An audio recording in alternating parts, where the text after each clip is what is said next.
Hello guys, warm welcome to our beautiful channel Innovate Career with Aditya and welcome back to my class again। तो कैसे हैं आप लोग, है ना, बढ़िया एकदम। चलिए आज अपन बात करने वाले हैं बहुत ही इंपॉर्टेंट थ्योरम्स के बारे में। जैसा कि आपने लेक्चर फर्स्ट में अपनी बेसिक टर्म्स और बेसिक डेफिनेशंस के बारे में बात किया था, तो आज अपन बात करेंगे वो हम कुछ इम्पॉर्टेंट एक्सियम और कुछ थ्योरम्स लेकर आए हैं। ठीक है, यहाँ पर अपन 2 एक्सियम देखेंगे और 2 थ्योरम्स के बारे में बात करेंगे जो कि हमारी बहुत ही इंपॉर्टेंट होने वाली है हमारी आगे की एक्सरसाइज को सॉल्व करने के लिए। अगर ये 2 एक्सियम और ये 2 थ्योरम आपकी आ गई ना, तो आप अपनी बेहतरीन तरीके से एनसीईआरटी की एक्सरसाइज सॉल्व कर सकते हो। लगभग 2 एक्सरसाइज तो आपकी पूरी ही सॉल्व हो जाएंगी, कहीं पर भी आपको प्रॉब्लम आने वाली नहीं है मेरे भाई। ठीक है, तो एकदम बेहतरीन तरीके से लेक्चर को देखना, लास्ट तक देखना। और जिन लोगों ने हमारा प्रीवियस लेक्चर नहीं देखा है, ठीक है, तो डिस्क्रिप्शन में आपको उसका लिंक मिल जाएगा या आई बटन पे आपको उसका लिंक मिल जाएगा, वहाँ से आप जाकर हमारे लेक्चर को वॉच कर सकते हैं। ओके, वीडियो अगर अच्छी लगेगी, कंटेंट समझ में आएगा तो वीडियो को लाइक करना, अपने दोस्तों में शेयर करना और आगे और भी कंटेंट देखने के लिए चैनल को सब्सक्राइब कर लेना। बात समझ में आती है?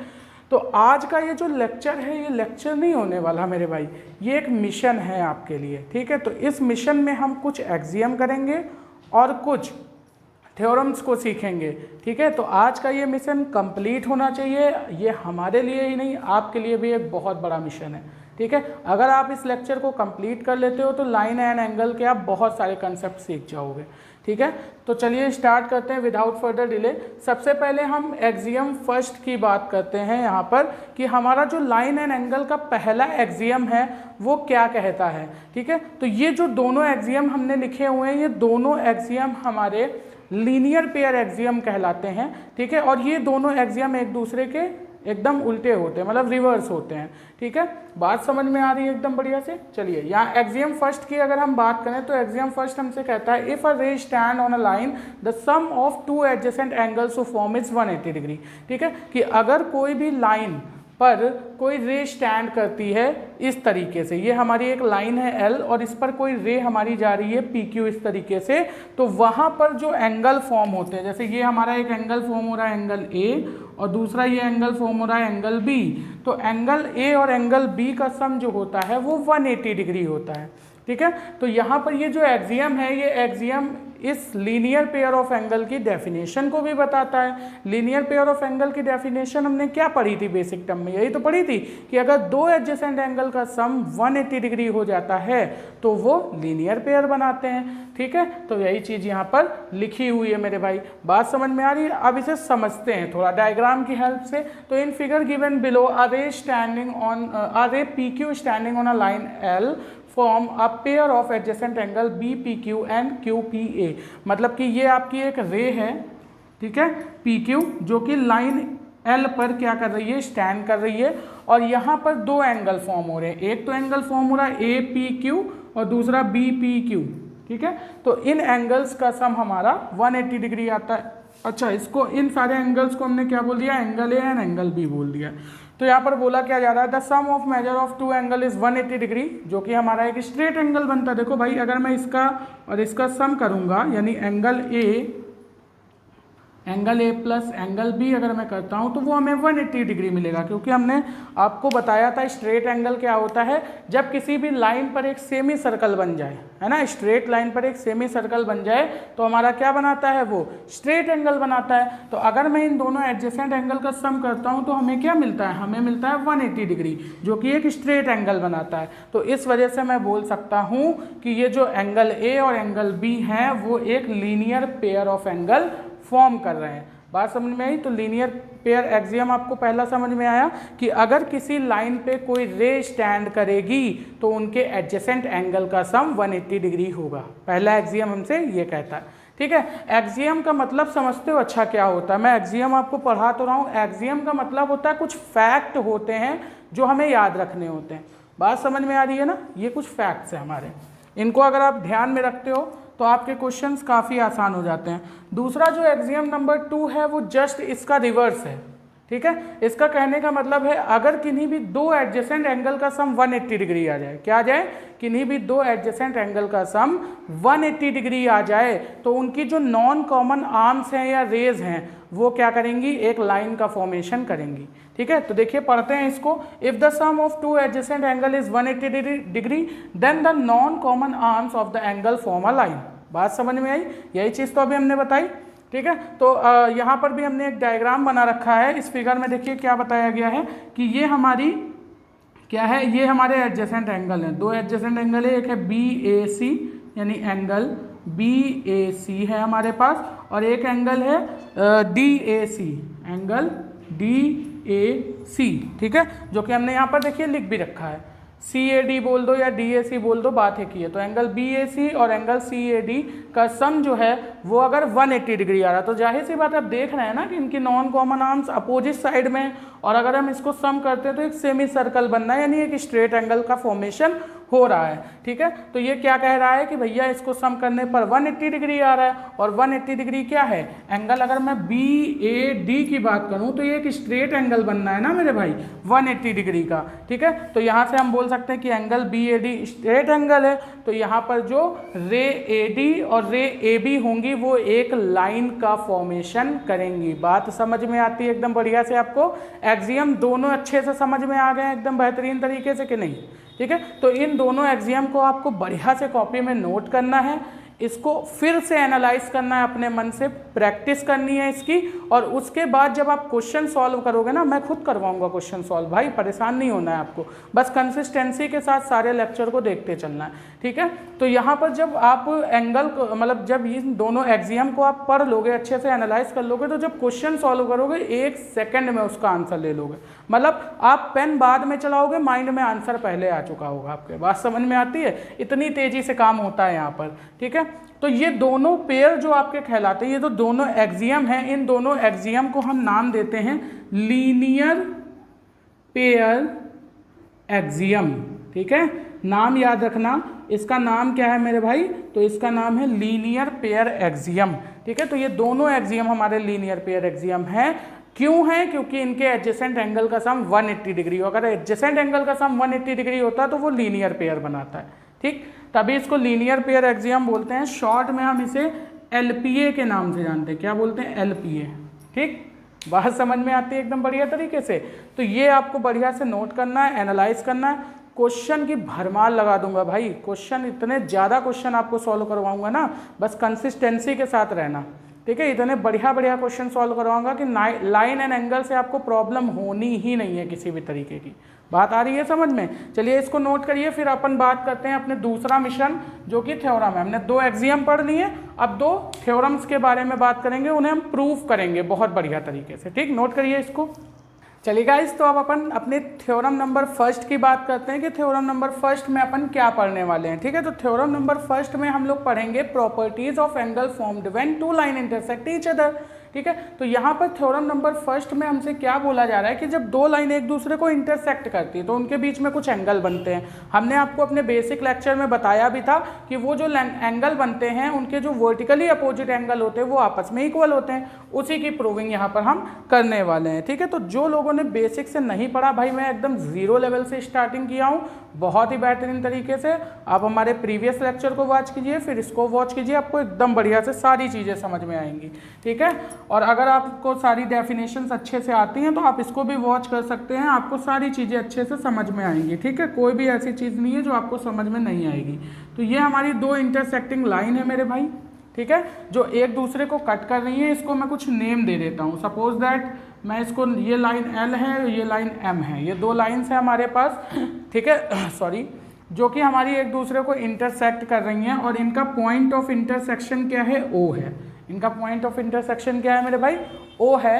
अब मैं अगर बात करूं यहाँ पर तो मैं यहाँ से बोल सकता हूँ कि ये हमारा A पॉइंट, ये हमारा B पॉइंट, ये हमारा C पॉइंट, और ये हमारा है मेरे भाई D पॉइंट। ठीक है, इस तरीके से मैंने पॉइंट मार्क कर लिया है ताकि मुझे प्रूफ करने में आसानी रहे। तो बोला क्या गया, if 2 line intersect each other then the vertically opposite angle are equal. तो वर्टिकली अपोजिट एंगल क्या होते हैं भाई, कि ये वाला जो एंगल है ना, इसका वर्टिकली अपोजिट एंगल की अगर मैं बात करूं तो ये होगा। ठीक है। तो ये दोनों एंगल आपस में इक्वल होंगे। अगर मैं इसकी वर्टिकली अपोजिट एंगल की बात करूं तो ये होगा, तो ये दोनों आपस में इक्वल होंगे। तो देखिए मैं स्टेटमेंट क्या लिखूंगा, जब भी आपके पास प्रूफ इस तरीके से प्रूफ करने को आएगा तो आप सबसे पहले लिखेंगे गिवन। इसको आप गांठ बांध लीजिए कि हर एक क्वेश्चन में आपको ये लिखना ही लिखना है। तो गिवन है आपको 2 इंटरसेक्टिंग लाइंस। क्या गिवन है? 2 इंटरसेक्टिंग लाइंस, ठीक है। क्या बोल सकते हो? L एंड M, ठीक है। बात समझ में आती है। और आपको क्या प्रूफ क्या करना है? तो टू प्रूफ, आपको प्रूफ क्या करना है मेरे भाई? तो आपको प्रूफ करना है एंगल AOB जो होगा, एंगल AOB जो होगा वो होगा एंगल DOC के इक्वल, ठीक है। और दूसरा आपको क्या प्रूफ करना है? एंगल AOD जो होगा वो इक्वल होगा एंगल BOC के, ठीक है। ये 2 स्टेटमेंट आपको प्रूफ करनी है, ठीक। अब आपने पढ़ रखा है लीनियर पेयर एक्सियम, उसी का यूज यहाँ पर करेंगे बहुत बेहतरीन तरीके से, देखिएगा। तो अब हम लिखेंगे यहाँ पे प्रूफ। हम क्या लिखेंगे मेरे भाई? प्रूफ। और यहाँ पे हम क्या बोलेंगे कि रे OA stand on line M, यही तो बोलेंगे। अगर मुझे क्या करना, चलो मैं अच्छा इसकी नेमिंग दे देता हूँ। ये एंगल 1 है, ये एंगल 2 है, ये एंगल 3 है, ये एंगल 4 है, ठीक है। तो इससे मुझे बार बार ये सारी चीज़ें नहीं लिखनी पड़ेंगी, ठीक। तो मुझे आसानी रहेगी थोड़ा सा काम करने में। तो मैं यहाँ पे क्या लिखूँगा कि रे OA स्टैंड ऑन लाइन किस पे? M पर। M पर स्टैंड कर रही है ना, तो M पर स्टैंड कर रही है, तो यहाँ से हम बोल क्या सकते हैं मेरे भाई? मुझे ये दोनों एंगल्स को इक्वल प्रूफ करना है। एंगल 4 एंगल 2 के इक्वल होना चाहिए, है ना। यहाँ पे देखो ये लिखा है ना AOB, कहाँ? ये वाला, हाँ यही वाला है, ठीक है। तो ये होगा एंगल 1 इक्वल टू एंगल 3 और ये होगा एंगल 4 इक्वल टू एंगल 2, ठीक है। तो मुझे क्या करना है? ये वाला एंगल आपस में इक्वल करना है। तो मैं क्या करूँगा? मैंने ये बोला। अब यहाँ से जब मैंने बोला कि OA stand on line M, तो यहाँ से मैं बोल सकता हूँ कि एंगल 4 या फिर angle AOD plus angle AOB, ठीक है, एंगल AOB ये इक्वल होंगे क्या? 180 डिग्री के। अगर आप ध्यान से देखें कैसे होंगे, तो हम ध्यान से अगर देखें तो भैया ये एडजेसेंट एंगल हैं और बना रहे हैं लीनियर पेयर। तो हम यहाँ से बोलेंगे लीनियर पेयर एक्सियम से ये जो दोनों एंगल होंगे ये हमारे क्या होंगे मेरे भाई? तो 180 डिग्री के इक्वल होंगे। देखिए अगर ध्यान से देखें तो ये एक लाइन, अभी आप ये पूरा पोर्शन भूल जाइए। अब आपको क्या दिख रहा है? ये एक लाइन दिख रही है, एक रे दिख रही है। तो एंगल 1 और एंगल 4 की बात करें, यानी AOB और AOD की बात करें, तो इन दोनों का सम 180 के इक्वल होगा लीनियर पेयर एक्सियम से। इतनी बात एकदम बढ़िया से समझ में आई आपको? कोई समस्या नहीं है। अच्छा, अब अगर मैं दूसरी तरीके से बात करूं तो मैं यहाँ पे बोल सकता हूँ कि रे OB स्टैंड ऑन लाइन कौन सी? L। अगर मैं L लाइन पे देखूं, यानी कि मैं ये वाला पोर्शन छिपा लूं, ये वाला ऐसे, तो ये देखिए एक L लाइन है और इसके ऊपर ये OB क्या कर रही है? OB रे स्टैंड कर रही है ना। तो मैं यहाँ से ये बोल सकता हूँ कि एंगल 1 और एंगल 2 का जो सम होगा, एंगल 1 और एंगल 2 का जो सम होगा वो देखो एक स्ट्रेट एंगल बना रहा है, यानी लीनियर पेयर एक्सियम से इनका सम 180 डिग्री होगा। तो यहाँ से हम बोल सकते हैं कि angle AOB plus angle BOC equal to कितना होगा? 180 डिग्री। कैसे? तो LPA यानी लीनियर पेयर एक्सियम, इसको हम शॉर्ट फॉर्म में ऐसे लिख सकते हैं ना, LPA, ठीक है। बात समझ में आ गई एकदम बढ़िया से? ये दोनों स्टेटमेंट आपको समझ में आई कि नहीं? आ गई ना? कोई समस्या तो नहीं? इसको बनाएंगे इक्वेशन फर्स्ट, इसको बनाएंगे इक्वेशन सेकंड, और हम बोलेंगे from equation first and second. जब हम फर्स्ट और सेकंड इक्वेशन की बात करेंगे तो आपको पता है जब किसी भी चीज़ की राइट हैंड साइड आपस में इक्वल होती हैं तो उसकी left hand side automatically equal हो जाती हैं। ठीक है, तो यहाँ पर देखो इसकी राइट हैंड साइड में दोनों, इसका भी सम 180 है, इसका भी सम 180 है, तो हम बोल सकते हैं अगर RHS आपस में इक्वल हैं तो LHS भी आपस में क्या होंगे, इक्वल होंगे मेरे भाई, है ना। इतनी सी बात बस करनी है। तो यहाँ से हम बोल सकते हैं कि angle AOD plus angle AOB equal होगा angle AOB plus angle AOC के। ठीक है, तो यहाँ से देखो सेम एंगल है, ये कैंसिल हो जाएंगे AOB और AOB, और हमारा क्या आ जाएगा एंगल AOD इक्वल हो जाएगा एंगल AOC के। जरा आप ऊपर नज़र मारिए मेरे भाई, क्या हमें यही प्रूफ करना था, क्या हमें यही प्रूफ करना था?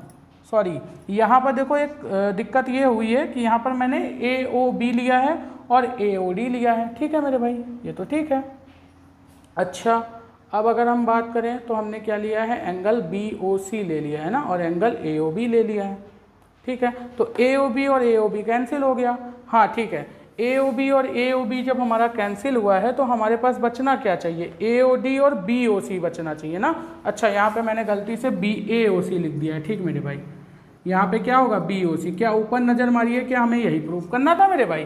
तो बिल्कुल एंगल 4 इक्वल टू एंगल 2 बोलो, या फिर angle AOD equal to angle BOC बोलो। कोई समस्या यहाँ पर, कोई भी समस्या नहीं है ना, एकदम बढ़िया से समझ में आ गया। अब angle 1 equal to angle 3 proof करना है, तो सिमिलरली हम यहाँ से लिख देंगे कि इसी तरीके से अगर हम क्या करेंगे, प्रूफ करेंगे, तो एंगल AOB जो होगा वो इक्वल हो जाएगा एंगल DOC के, DOC के। ठीक है, हैंस प्रूफ। ठीक है, बात समझ में आ गई? तो देखिए आपने सिमिलरली लिखा है, इसका सिमिलरली करने का मतलब क्या है कि हम इसमें भी इन दो ऊपर वाले एंगल हैं, इनको भी प्रूफ करने के लिए इसी तरीके से लीनियर पेयर एक्सियम का यूज़ करेंगे, तो आपको दोबारा से वो चीज़ें लिखने की ज़रूरत नहीं है। ठीक है, तो एंगल AOB ऑटोमेटिकली इक्वल होगा किसके, एंगल DOC के।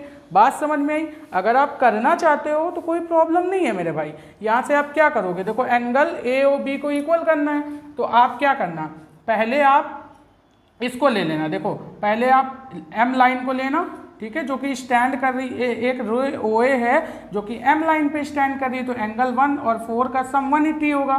ठीक, फिर आप इस वाली रे को ले लेना, रे OD है जो कि स्टैंड कर रही है किस पे, L लाइन पे, तो एंगल 4 और एंगल 3 का सम 180 डिग्री हो जाएगा, जिसमें जब आप इन दोनों इक्वेशन को इक्वेट करोगे तो एंगल 4 कॉमन आएगा जो कि कट जाएगा, तो एंगल 1 एंगल 3 के इक्वल हो जाएगा। बात समझ में आती है एकदम बढ़िया से, बढ़िया बेहतरीन तरीके से थ्योरम समझ में आ गई तो थम्स अप करो, लाइक करके बताओ और कमेंट करके बताओ हाँ भैया एकदम बेहतरीन तरीके से समझ में आ गई है। अब अगर हमसे कोई बोलेगा कि वर्टिकली अपोजिट एंगल की थ्योरम प्रूफ करके दिखाओ, तो मैं 2 मिनट के अंदर में इसको प्रूफ कर दूंगा बहुत अच्छे तरीके से। बातें समझ में आ रही हैं तो नोट कर लो इसको, फिर बढ़ते हैं अपनी आगे की थ्योरम पे। ठीक है, नेक्स्ट थ्योरम हमारी जो हम लास्ट थ्योरम यहाँ पे पढ़ेंगे, लास्ट बट नॉट लीस्ट, है ना। हम लोग अपने नेक्स्ट लेक्चर में और भी चीज़ें करेंगे, लेकिन यहाँ पर हम क्या करेंगे, अभी एक थ्योरम और पढ़ेंगे, जैसा कि 2 थ्योरम हमने बताया था। ठीक है, तो वहाँ पर हम लोग करेंगे। ठीक, तो इसको आप नोट करिए। तो देखिए भाई, एक और इम्पॉर्टेंट थ्योरम के बारे में अपन बात करने वाले हैं। थ्योरम नंबर 2 की बात अगर हम करें तो यहाँ पे बात आ रही है ट्रांसवर्सल की। तो ट्रांसवर्सल लाइन होती क्या है, फिर हम बात करेंगे कि 2 पैरेलल लाइन को अगर एक ट्रांसवर्सल लाइन कट करती है तो उनके each pair of alternate interior angle equal होते हैं। अब सर आपने फर्स्ट लेक्चर में तो हमें नहीं बताया अल्टरनेट एंगल क्या होते हैं, तो बिल्कुल भाई इस थ्योरम को प्रूफ करने से पहले मैं आपको बताऊंगा, हर एक चीज़ बता के चलूंगा। भले ही मैंने फर्स्ट लेक्चर में नहीं बताई, लेकिन यहाँ पर मैं आपको एक अच्छे से बढ़िया से चीज़ें बताते हुए चलूँगा। ठीक है, जैसे मान लो आपके पास 2 ऐसी लाइन्स हैं, कोई भी लाइन है, ये L ले लो और ये लाइन M ले लो। ठीक है, इनको एक लाइन इस तरीके से काट रही है। 2 किन्हीं भी लाइन को अगर एक लाइन 2 अलग अलग पॉइंट पर काटती है तो इस लाइन को अपन बोलते हैं ट्रांसवर्सल लाइन। कौन सी लाइन बोलते हैं मेरे भाई, ट्रांसवर्सल लाइन। अब आपको समझ में आ गया कि किन्हीं भी दो लाइंस को अगर कोई तीसरी लाइन अलग अलग पॉइंट पर काट रही है तो उसको हम ट्रांसवर्सल लाइन बोलते हैं। अब जब किन्हीं भी दो लाइन को एक ट्रांसवर्सल लाइन कट करती है तो उनके बीच में कुछ एंगल्स फॉर्म होते हैं। जहां पर इनका इंटरसेक्टिंग पॉइंट है ना मेरे भाई, वहां पर देखो एंगल फॉर्म हो रहे हैं। एक तो एंगल ये फॉर्म हो रहा है, एक एंगल ये फॉर्म हो रहा है, एक एंगल ये और एक एंगल ये। ठीक है, इस तरीके से यहाँ पे भी 4 एंगल फॉर्म हो रहे हैं, दिख रहे हैं आपको बढ़िया तरीके से।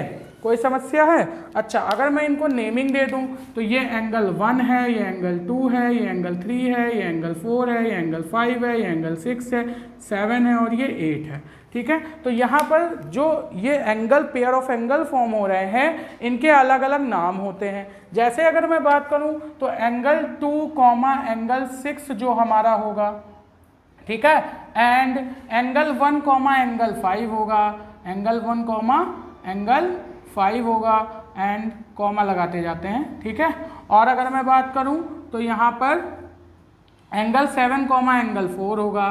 ठीक है, 7, एंगल 4 होगा एंड एंगल 3, एंगल 8 होगा, एंगल 3, एंगल 8 होगा। तो ये जितने भी एंगल बन रहे हैं हमारे, इन एंगल्स को हम क्या बोलते हैं मेरे दोस्त? तो इन एंगल्स को हम बोलते हैं करस्पॉन्डिंग एंगल्स। क्या बोलते हैं?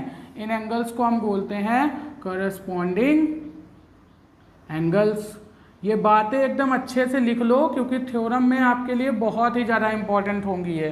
ठीक है, अब अगर हम बात करें तो यहाँ पर दो एंगल्स बनते हैं ट्रांसवर्सल लाइन की सेम साइड में। अगर ट्रांसवर्सल लाइन की सेम साइड में इंटीरियर एंगल, यानी इन दोनों लाइन के अंदर जो बनने वाले एंगल हैं सेम साइड में, इनको अपन बोलते हैं क्या? को इंटीरियर एंगल। यानी कि अगर मैं बात करूं तो एंगल 3 और एंगल 6, ठीक है, एंड एंगल 4, एंगल 5 जो होंगे ये हमारे को इंटीरियर एंगल होंगे। क्या होंगे?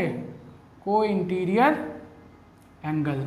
ठीक, बातें आ रही है एकदम बढ़िया से समझ में। अच्छा, अब मैं अगर बात करूं तो यहां पर देखो ट्रांसवर्सल लाइन के अपोजिट साइड और इन दोनों लाइन के इंटीरियर में जो एंगल बनते हैं, ट्रांसवर्सल लाइन के अपोजिट साइड कौन से बनना है? Angle number 4, angle number 6। ठीक, और दूसरा एंड एंगल 3, एंगल 5। तो ये हमारे कहलाते हैं ऑल्टरनेट इंटीरियर एंगल, जिसकी थ्योरम अभी हम प्रूफ करेंगे। ठीक है, कि जब तो ये दोनों लाइन अभी तो पैरेलल नहीं है, लेकिन जब ये दोनों पैरेलल लाइन हो जाए और ट्रांसवर्सल इनको कट करे तो इनके ये जो अल्टरनेट इंटीरियर एंगल बन रहे हैं ना मेरे भाई, ये आपस में इक्वल होते हैं। ये चीज़ हमें प्रूफ करनी है। ठीक है, बात समझ में आ गई? अल्टरनेट इंटीरियर एंगल क्या होते हैं। अब अगर हम बात करें तो अल्टरनेट एक्सटीरियर एंगल भी ऐसे ही बनते हैं, ट्रांसवर्सल लाइन के अपोजिट साइड और इस एक्सटीरियर, मतलब इन लाइंस के अगर बाहर की बात करें एक्सटीरियर की, तो एंगल 1 और एंगल 8। तो यहाँ से अगर हम बात करें तो एंगल 1, एंगल 8 ये एक्सटीरियर एंगल होगा एंड एंगल 2, एंगल 7 ये ऑल्टरनेट एक्सटीरियर एंगल होंगे। सारी बातों को नोट करते हुए चलना। ठीक है, ऑल्टरनेट एक्सटीरियर एंगल। ठीक है, तो अब अगर हम बात कर ले कि ये जो हमने दो लाइन बनाई हैं जिनको एक ट्रांसवर्सल लाइन कट कर रही है, अगर L पैरेलल हो जाए, इफ L पैरेलल हो जाए M के, तो इनके जितने भी करस्पॉन्डिंग एंगल्स होंगे वो इक्वल होंगे। ठीक है, तो यहाँ पर क्या हम लिखेंगे कि करस्पॉन्डिंग एंगल्स, ठीक है, करस्पॉन्डिंग एंगल्स आर इक्वल, लिख लेना यहाँ पे। ठीक है, और हम क्या लिखेंगे कि इनके जो को इंटीरियर एंगल होंगे उनका सम 180 डिग्री होगा। तो को इंटीरियर